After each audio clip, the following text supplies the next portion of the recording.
గుంటూరులోని స్థానిక ఎన్టీఆర్ బస్టాండ్ ని గ్రామీణ అభివృద్ధి కమ్యూనికేషన్ శాఖ కేంద్ర సహాయ మంత్రి doctor Pemmasani Chandrasekhar MLA Mohammad Nazeer RTC అధికారులతో కలిసి పరిశీలించారు. అనంతరం పెమ్మసాని మీడియాతో మాట్లాడారు. కేంద్ర ప్రభుత్వం ద్వారా ఒక గుంటూరు పట్టణ ప్రాంతానికి 100 ఎలక్ట్రిక్ బస్సులు మంజూరయ్యాయని చెప్పారు.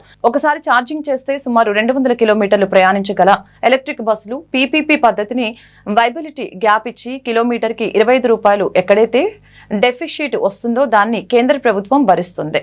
100 బస్సులు నిర్వహించాలంటే ఒక ప్రత్యేకమైన ఎలక్ట్రానిక్ సదుపాయాలు కావాలని చెప్పారు.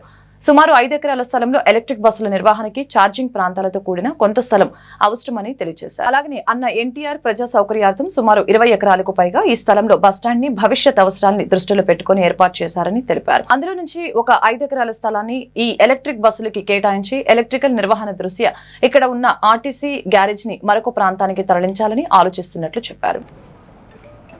ఇందులో ఈరోజు ఈ బస్ స్టేషన్ రివ్యూ చేయడానికి మెయిన్ 2 రీజన్స్. ఫస్ట్ రీజన్ ఏంటంటే కేంద్ర ప్రభుత్వ పథకం ద్వారా ప్రతి మేజర్ సిటీకి ఎలక్ట్రిక్ బస్సులు ఇచ్చేటువంటి పరిస్థితి ఉంది. మన గుంటూరుకి 100 ఎలక్ట్రిక్ బస్సెస్ శాంక్షన్ అయినాయి. మంగళగిరికి వేరు, ఒక గుంటూరు ప్రాంతానికి 100 ఎలక్ట్రిక్ బస్సెస్. ఇది కంప్లీట్గా ఎయిర్ కండిషన్డ్ 200 కిలోమీటర్స్ వరకు వెళ్ళొచ్చేటువంటి సౌకర్యం, మోడర్న్ బస్సెస్.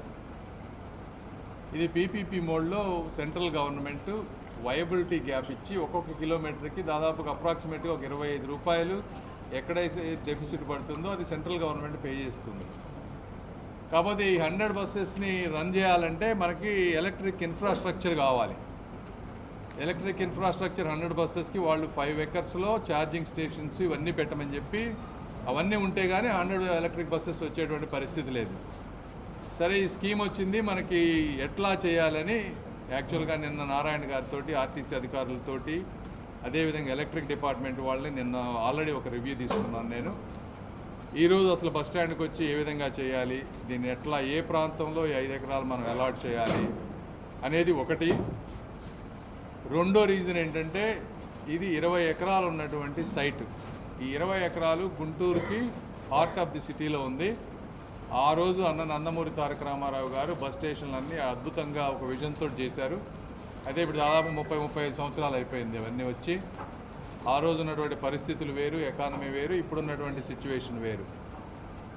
ఇక్కడ బస్ స్టేషను ఓల్డ్ కొత్తది ఒకటైతే 2 పెద్ద గరాజులు ఉన్నాయి. ఈ గరాజులు అంటే రిపేర్ చేసేవి, బస్సులను కడిగేవి. ఇది సెంటర్ ఆఫ్ ది సిటీలో ఉండాల్సిన అవసరం లేదు మనకి. మేమేమనుకుంటున్నామంటే ఈ 5 ఎకరాలు ఎలక్ట్రిక్ బస్సెస్కు పోగా మిగిలిన 15 ఎకరాలను ఏ విధంగా దీన్ని మోడర్నైజ్ చేసి ఈ గరాజుల్ని, ఎందుకంటే గుంటూరు సిటీకి అవతల కూడా ఆర్టీసీ వారికి ల్యాండ్ ఉంది, వీటిని అక్కడ పెట్టి దీన్ని ఏమన్నా చేసి ఆర్టీసీకి ఆదాయం పెరిగే విధంగా. ఎందుకంటే ఈరోజు 50 లక్షలు వస్తుంది నెలకి రెవెన్యూ. 20 ఎకరాల సైట్ ఉంటే అంటే 5 ఎకరాలు దానిపోతే 15 ఎకరాల సైట్ ఉంటే మామూలుగా మీరు కమర్షియల్ ఎవరికన్నా ఇస్తే మాల్స్ కట్టి అవి కట్టి కొన్ని కోట్ల రూపాయల ఆదాయం వచ్చేటువంటి అవకాశం నిరుపయోగంగా పడిపోయింది. అదేవిధంగా డ్రైనేజ్ సమస్యలు ఉన్నాయి. వర్షాలు పడ్డప్పుడు 4-5 ఫీట్లు వాటర్ వచ్చేటువంటి పరిస్థితి. నమస్కారం. ఈరోజు గుంటూరు ఆర్టీసీ బస్ స్టాండ్ని రాబోయేటువంటి రోజుల్లో మరింత అద్భుతంగా అభివృద్ధి చేయాలనే ఆలోచనతో కూటమి ప్రభుత్వం, ఎన్డీఏ ప్రభుత్వం ఏర్పడిన తర్వాత కేంద్రంలో వస్తున్నటువంటి ప్రతి పథకానికి సద్వినియోగం చేసుకునేటువంటి విధంగా ఒక ముందు చూపుతో గుంటూరు బస్ స్టాండ్ని అభివృద్ధి చేయాలనే ఆలోచనతో ఈరోజు ఇక్కడ కేంద్ర మంత్రి వర్యులు పెమ్మసాని చంద్రశేఖర్ గారితో పర్యటించడం జరిగింది. ముఖ్యంగా రాష్ట్రంలోనే 2వ అతిపెద్ద డైలీ కిలోమీటర్స్ పరంగా కానీ, రెవెన్యూ పరంగా కానీ, ట్రాఫిక్ పరంగా కానీ 2వ అతిపెద్ద బస్ స్టాండ్కి ఉన్నటువంటి గుంటూరు బస్ స్టాండ్ని 2 డిపోల్లో కూడా దాదాపు 170 బస్సులు, అలాగే 2500 మంది ప్రయాణికులు ప్రయాణించేటువంటి ఏర్పాట్లు ఇక్కడ ఉన్నాయి. వీటినన్నిటి కూడా ఆధునీకరణ చేసేటువంటి కార్యక్రమాలతో పాటు ముఖ్యంగా ఈరోజు ప్రతి ఒక్కరు కూడా ఈవీ బస్సులు, ఎందుకంటే గుంటూరు నుంచి విజయవాడ డైలీ దాదాపు ఎన్ని బస్సులు నడుస్తాయి? 52 buses only Guntur to Vijayawada non stop బస్సులు ఉన్నాయి.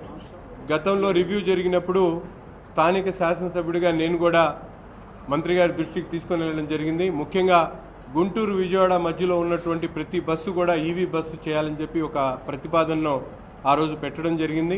ఈరోజు కేంద్ర మంత్రి వర్యులు దాని మీద పూర్తిగా దృష్టి సారించడం, కేంద్రంలో వచ్చినటువంటి పథకాన్ని పూర్తిగా గుంటూరు వాస్తవుడిగా, గుంటూరులో ఉంటున్నటువంటి పార్లమెంట్ సభ్యుడిగా ఈ బస్టాండ్ మీద ప్రత్యేక దృష్టి సారించి ఇక్కడ అవసరమైనటువంటి కార్యక్రమాలతో పాటు దీన్ని రెవెన్యూ పరంగా కూడా ముందుకు తీసుకుని వెళ్ళేటువంటి క్రమంలో ఒక ముందు చూపుతో ఈరోజు పీపీపీ మోడ్లో రాబోయేటువంటి రోజులు అభివృద్ధి చేయాలనే ఆలోచన చేయడం చాలా గొప్ప విషయం. తప్పకుండా ఈ కార్యక్రమాలు, ఇప్పుడు జరుగుతున్నటువంటి కార్యక్రమాలు కేవలం ఎన్డీఏ ప్రభుత్వం, కూటమి నాయకత్వం, అలాగే కేంద్ర మంత్రులు చంద్రశేఖర్ గారి ఆధ్వర్యంలోనే రాబోయేటువంటి రోజుల్లో ఇవి సాకారం అవుతాయి. కాబట్టి దాన్ని డిపార్ట్మెంట్ వాళ్ళు కానీ, గుంటూరు నగర ప్రజలు కానీ, కార్మికులు కానీ, ప్యాసింజర్స్ కానీ దీన్ని ఒక మంచి వాతావరణంలో